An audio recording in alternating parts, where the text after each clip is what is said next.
حامدا ومصليا أما بعد فأعوذ بالله من الشيطان الرجيم بسم الله الرحمن الرحيم أولئك على هدى من ربهم وأولئك هم المفلحون وقال النبي صلى الله عليه وسلم أصحابي كالنجوم أو كما قال عليه الصلاة والتسليم. صحابہ نبی پاک کی صحبت کی تاثیر ہے.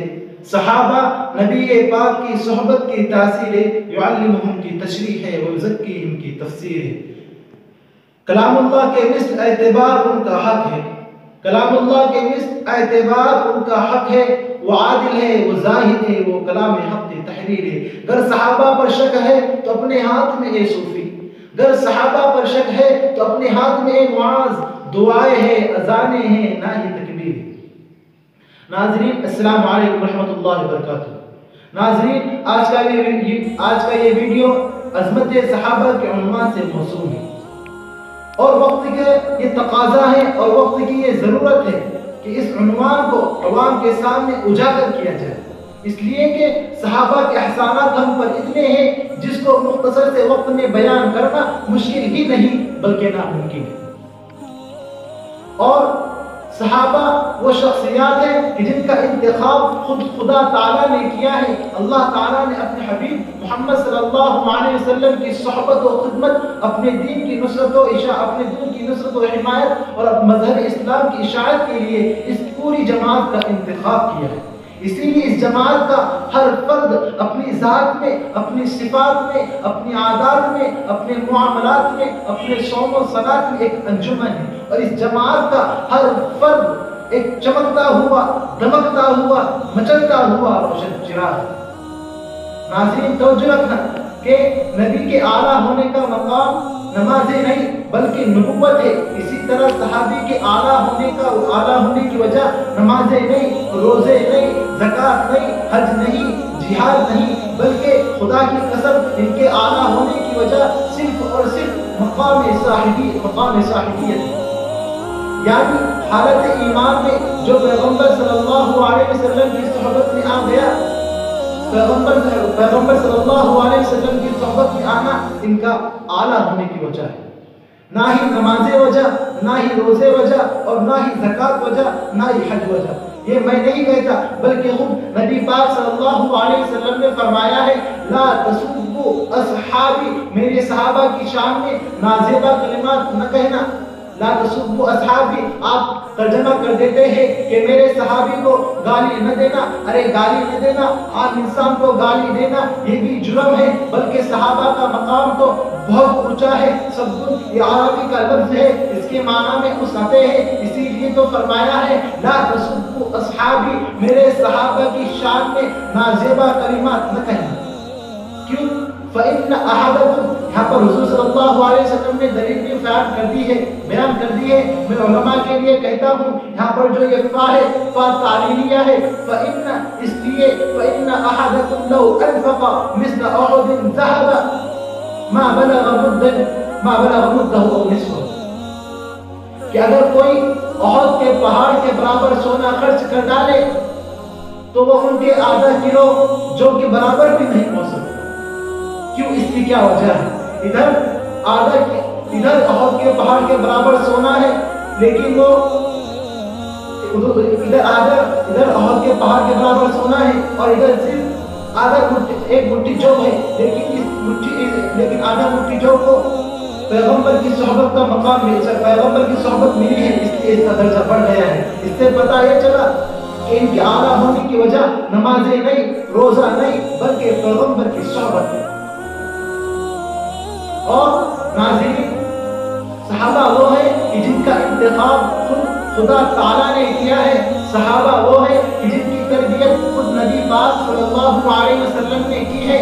صحابہ وہ ہے کہ جن کی عظمت خود قرآن کریم نے بیان کی ہے. میں دلیل سے بات کرتا ہوں. پہلی بات کہ صحابہ وہ کہ جن کا انتخاب خود خدا تعالیٰ نے کیا ہے. اللہ تعالیٰ فرماتے ہیں سورۃ النمل کے اندر، وَسَلَامٌ عَلَىٰ عِبَادِهِ الَّذِينَ اصْطَفَىٰ، کہ سلامتی ہو میرے منتخب بندوں پر. اس سے مراد صحابہ کرام ہے. پتہ یہ چلا کہ صحابہ کا انتخاب خود خدا تعالیٰ نے کیا ہے. دوسری بات کہ صحابہ کی تربیت خود نبی پاک صلی اللہ علیہ وسلم نے کی ہے۔ حضرت ابو ہریرہ رضی اللہ تعالیٰ عنہ سے مروی ہے، وہ فرماتے ہیں کہ رسول اللہ صلی اللہ علیہ وسلم نے فرمایا اذا جلس احدکم فی حاجته لا يستقبل القبلة ولا يستدبرها، کہ جب تم حاجت قضاء حاجت کے لیے بیٹھو تو قبلے کی طرف رخ نہ کرو اور نہ ہی پیٹ کرو۔ اور اس جیسی سینکڑوں حدیث ہے، اس حدیث سے پتہ چلتا ہے کہ صحابہ کی تربیت نبی پاک صلی اللہ علیہ وسلم نے کی۔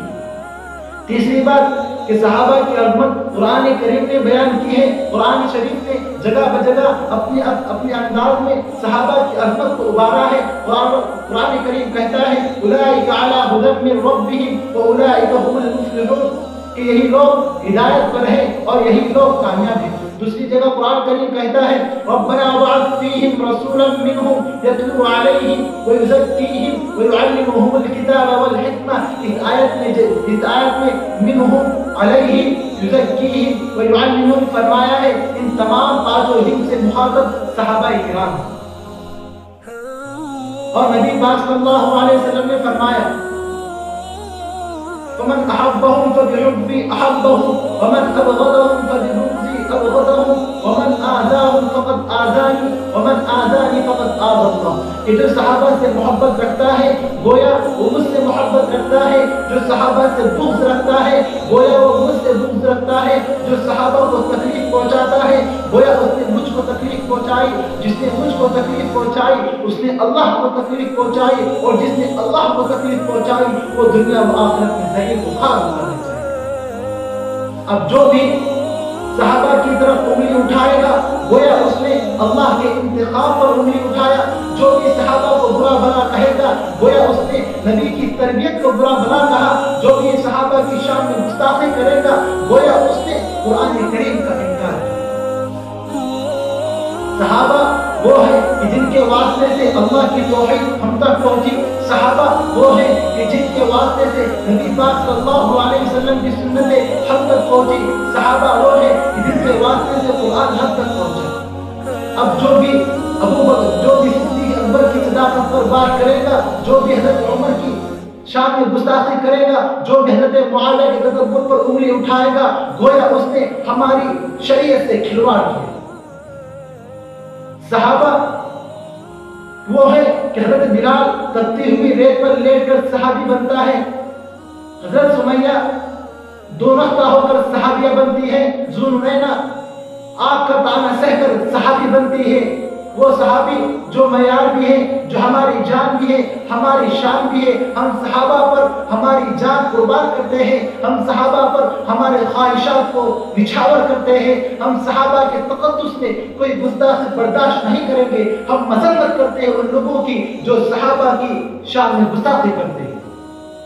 اور اے مسلمانوں، تم بھی مذمت کرو ان لوگوں کی جو صحابہ کی شان میں گستاخی کرتے ہیں، بلکہ نبی پاک صلی اللہ علیہ وسلم نے فرمایا، حضرت ابو سعید خدری سے مروی ہے کہ رسول اللہ صلی اللہ علیہ وسلم نے فرمایا من رآ منکم منکرا فلیغیرہ بیدہ فإن لم یستطع فبلسانہ فإن لم یستطع فبقلبہ وذلک اضعف الایمان، کہ جب تم کوئی برا کام دیکھو تو اس کو اپنے ہاتھ سے روکو، اگر تم ہاتھ سے روکنے کی استطاعت نہیں رکھتے تو اپنی زبان سے روکو، اگر تم زبان سے روک نہیں سکتے تو اس کو دل میں برا سمجھو۔ اور صحابہ کی شان میں گستاخی کرنا، صحابہ کو برا بھلا کہنا، یہ کام برا نہیں بلکہ برائی کی انتہا کو پہنچ گیا ہے۔